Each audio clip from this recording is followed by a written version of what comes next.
খানিকটা আরো ভেঙে যায়, আমি শুটিং এ মনোযোগ দিতে পারতেছিলাম না, কিছুই করতে পারতেছিলাম না। তখন আমার মনে হচ্ছে আল্লাহ, আমার না আপনার ঘরে যাওয়ার কথা ছিল, আমি যাই নাই দেখি কি এই কষ্টটা পাইলাম। ঠিক আছে আল্লাহ, আমি যাইতে চাই।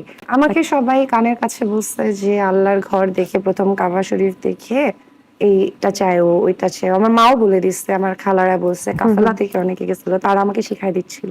যখন আমি কাবা শরীফের কালো ওই অংশটুকু দেখছি, আমি জাস্ট বলছি আল্লাহ আমাকে মাফ করে দেন, আমি কিছু চাইতে পারি নাই। আমাকে টাকা দেন, আমাকে এই দেন সেই দেন, আমি এগুলো কিছু চাইতে পারি নাই। বলছি আল্লাহ আমাকে মাফ করে দেন, বাকিটা পরে দেন। জাতি জানতে চায় 5 কোটি টাকার বিনিময়ে কি আপনি হিজাব খুলবেন? আমি তো আসলে 5 কোটিতে হিজাব পড়িও নাই, 5 কোটিতে খোলার না মানে লোকে অনেকে খুলে 5 কোটি টাকার কমেও খুলে। দর্শক যারা আমার চুল দেখতে চান, আমি অভিনয় এখনো ছাড়ি নাই, প্লিজ ইউটিউবে গিয়ে আমার নাম সার্চ দেবেন, নাটক চলে আসবে, ঈদের নাটকও আসতেছে, আপনারা সবাই দেখবেন, ওখানে আমার চুল দেখবেন। আমি জাস্ট পাবলিক প্লেস গুলো, তার কাজের জায়গা, ওখানে আমি এত ছোটবেলা থেকে যে ওটা আমার আপন হয়ে গেছে, ওটা আমার ফ্যামিলি এখন। ওইখানে মানে ওইটা আমার জন্য ফ্যামিলি, এর বাইরে আসলে আমার জন্য একটু ডিফিকাল্ট হচ্ছে। আপনি এখন তো নাটক করছেন এখনো, তো সেক্ষেত্রে তো বিভিন্ন শটের জন্য আপনাকে তো হিজাব খুলতেই হচ্ছে। হ্যাঁ, না না, হিজাব আমি সাপোজ আমি আজকে এখানে আসলাম, একটা ইন্টারভিউতে আসলাম, বা আমি সেদিন যেখানে গিয়েছিলাম বসুন্ধরা সিটিতে, এখন বসুন্ধরা সিটিতে রমজান মাসে হাজার হাজার মানুষের মধ্যে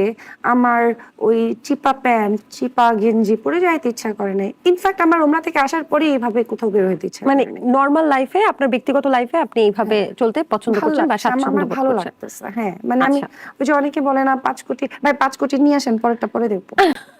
আপনাকে নিয়ে এত কথা হচ্ছে সম্ভবত এই কারণে, আমি যতটুকু বুঝলাম, যে ঠিক আছে তুমি হিজাব পড়ছো ভালো কথা, কিন্তু নাটকে গিয়ে তো আবার ঠিকই হিজাব খুলছো, তাহলে এখন আবার হিজাব করছো কেন? আপনাদের কি? ওই যে পাবলিক ফিগার, পাবলিক সবাই জানতে চায়। ফিগার, এটা একটা বিষয়। এখন at least someone try, let her try. একদমই একদমই, আপনি যেহেতু চেষ্টা করছেন, এটা সত্যি অ্যাপ্রিসিয়েট করার মতো। আমরাও চাই যে আপনি খুব সুন্দরভাবে এই বিষয়টা ধরে রাখবেন।